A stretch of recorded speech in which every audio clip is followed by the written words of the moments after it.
With cracking recent horror films like Raw, A Girl Walks Home at Night, and The Babadook, what about scary movies directed by women? We'd be negligent if we didn't touch on the gender landscapes of horror filmmaking. We asked a local authority on the subject for her top 5 picks. I'm Briony Kidd, and I'm the director of Stranger with My Face International Film Festival, which specialises in horror directed by women, although we do define horror very broadly, and we occasionally also screen work by men. I've been asked to tell you my top 5 horror films by women directors, so you can check them out for Halloween. I've got to preface that by saying that I'm more motivated by wanting to spread the word about maybe slightly lesser known films rather than pinpointing a definitive list. So consider this my top 5 right now. It could be different next week. The first film I want to talk about is a 2003 film called Perfect Strangers, directed by Gayleen Preston, and it's from New Zealand. Gayleen is a very well-known filmmaker in New Zealand. She's very prolific, but she's not particularly known as a genre director. But actually she made Perfect Strangers in 2003, and she made another one called Mr. Wrong in 1984, which was her first film. And both of those are really thrillers, but they're quite strange films. They're sort of dark, character-based, weird sense of humour. Perfect Strangers is about a woman called Melanie, who's played by the Australian actress Rachel Blake. She meets a handsome stranger who's played by the iconic New Zealand actor Sam Neill, and accepts his invitation to go back to his place because there's a sort of instant attraction between them. But when they go to his house, she finds that you have to get there by boat, and it's a remote island off the coast, and his house is a shack. From there, things get a little bit complicated between them. It's basically a twisted love story. I need to know, do you love me? Never laugh at me. You really get some kindness in the end. All right, I love you. You make it sound cheap. There's a man that I think he's going to hurt me. What's been going on?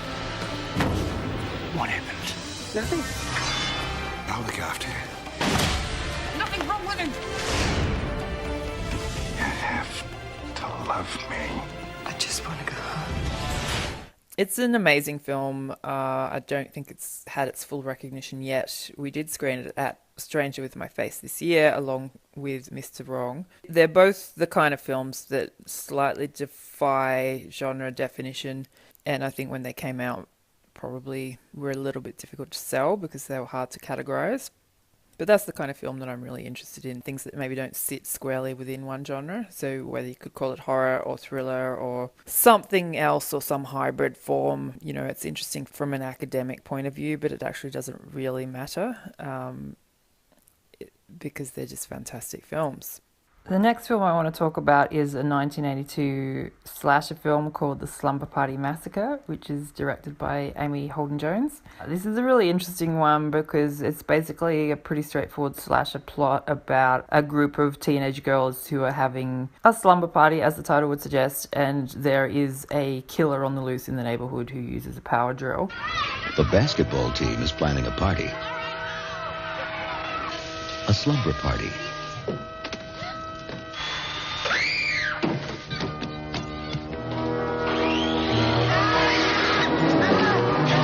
One thing's for sure, no one's getting any sleep the night of the Slumber Party Massacre. Close your eyes for a second and sleep forever.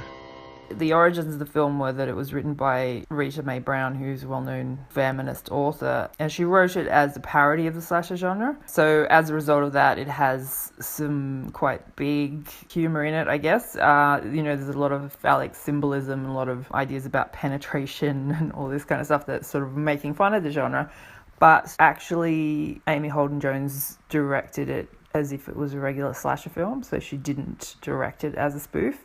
So what you get is something that is probably a bit smarter than the average film in this genre and is really aware of the traditions and the gender politics of what's going on, but at the same time is just quite a fun movie and is quite entertaining and silly and a good time.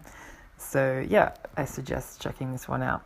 The next film I want to talk about is from Laos, and it is directed by Matty Do. It is Dearest Sister from 2016. This is a film that we've screened at the festival this year. And we also screened Maddie's first film, Shantali, previously. It's a really beautiful film. It is set in Laos, and it's about a village girl who travels to the capital city to care for her rich cousin who has somehow lost her sight and gained an ability to communicate with the dead.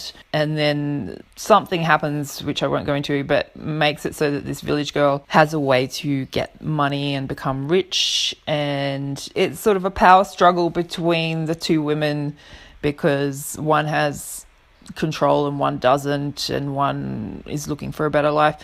What Matty does, which is really interesting, because she comes from a sort of outsider perspective on Lao culture because she spent a lot of her life growing up in the US, but she's also obviously from that country, so she has this sort of unique way of looking at things that gives a fresh perspective perhaps on some issues. And she's really interested in issues of class and economics and how that affects people. She's absolutely not interested in poverty porn, as she would often say. This operates as really an effective ghost story that is quite clever, but it also has a lot to say about the culture that it's made in and gender roles, particularly the lives of these women.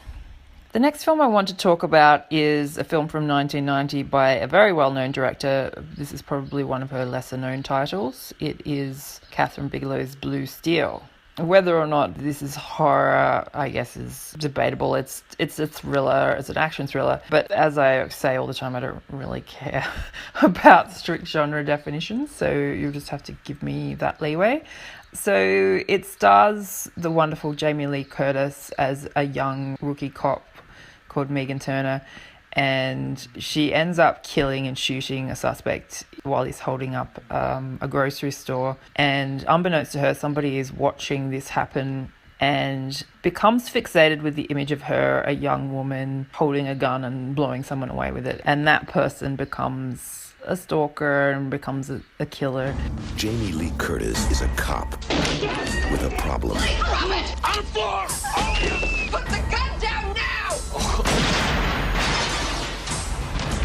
24 hours on the force and she's already blown some poor slob's face off. No gun found at the scene, Officer Turner. Nothing on the victim. The men on the force won't believe her. It was there. I saw him. The man at her side can't help her.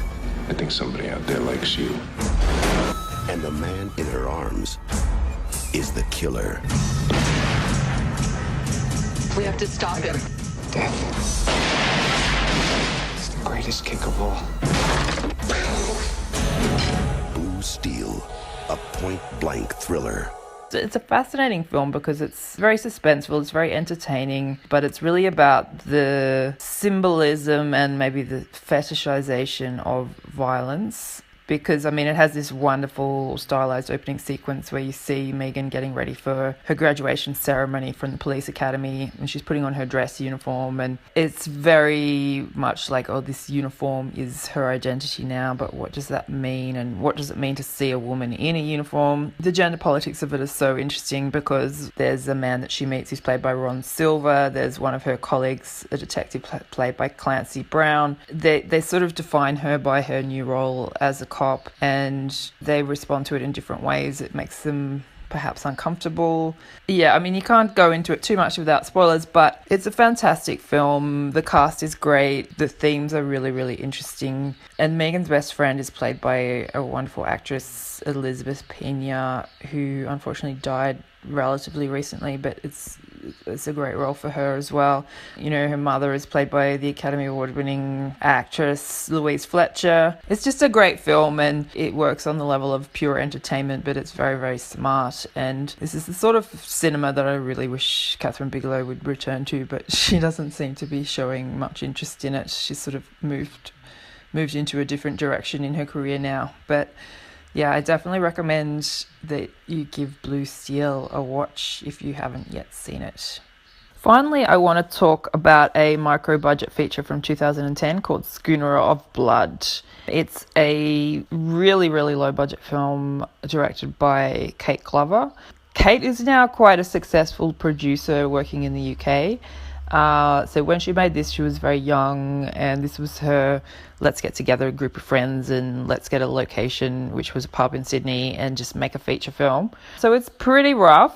If you can't handle micro budget, maybe don't watch it. But I personally love this kind of thing because you can see the talent shining through, you can see the ideas shining through, even if, you know, every detail is not amazing. And that is an exciting thing to me. So, I mean, the great thing about it is it's a pretty simple story where there's a killer who's stalking a pub in a small town, and there's a rising body count, all that kind of thing. And it has sort of a giallo-y feel to it in some ways.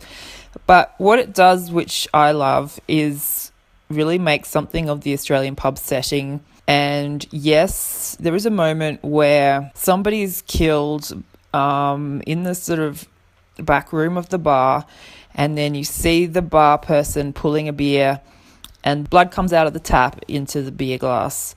And I mean, I think really the whole thing's worthwhile just for that moment alone because it's so cool. Unfortunately, when this film was released overseas, it was known as Slaughtered, whereas obviously Schooner of Blood is a much cooler title. Check this out if you can. There's a couple of other micro-budget Australian features that I would recommend. There's one that Ursula Dabrowski made in 2009 called Family Demon, which is a really interesting reflection on intergenerational violence and abuse, but it's also a quite effective supernatural horror film. She made that on an absolutely tiny budget in a house in Adelaide. It's definitely worth a look. There's another one called Johnny Ghost, which Donna McRae made in Melbourne a few years ago, which reflects on the sort of punk scene of the 80s. So it's about a woman who was hanging around in Melbourne at the time of the Birthday Party and those kind of bands, and having, you know, pretty hard living lifestyle. And then the film finds her years later sort of dealing with the fallout from that kind of life. And so it's a ghost story again, but it operates on a metaphorical level, and it's perhaps closer to an art house film than a straightforward horror. Yeah, so that's really 3 films that I just recommended, but I think there's something particularly interesting about the micro-budget scene if you go out of your way to find these little gems directed by women, because they're coming from a different perspective on the genre and doing things in a way that hasn't been done before. Whether or not there's much of a budget doesn't affect their ability to do something quite interesting. Some other ones that I would look out for are like Alice Lowe's film Prevenge is getting a limited release in Australia in November, I believe.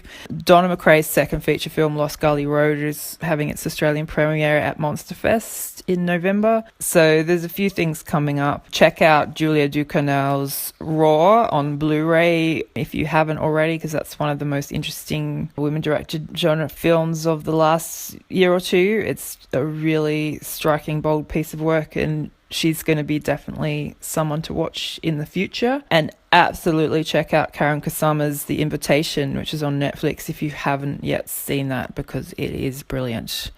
Okay, thank you, and have a very happy and entertaining and creepy Halloween. Stranger With My Face International Film Festival's website can be viewed at strangerwithmyface.com.